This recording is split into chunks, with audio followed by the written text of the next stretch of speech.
Hi, welcome back to the channel HardReset.Info, and today we will discuss what happened to Shein.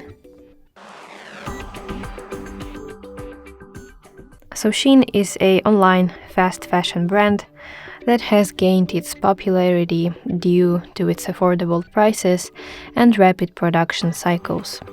However, the company has faced significant controversies.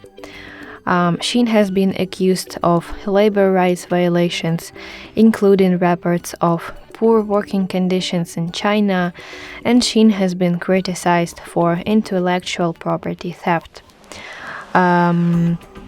Additionally, environmental concerns about the waste generated by its fast fashion model have also been raised. Despite these issues, Shein continues to expand globally, though it now faces growing scrutiny, especially in the United States, where new tariffs may impact its business. The company has made some efforts to improve its sustainability practices, but its long-term ability to navigate these challenges remains uncertain. So that's it. I hope this video will help you. Please leave the thumbs up and consider subscribing to our channel. See you later. Bye bye.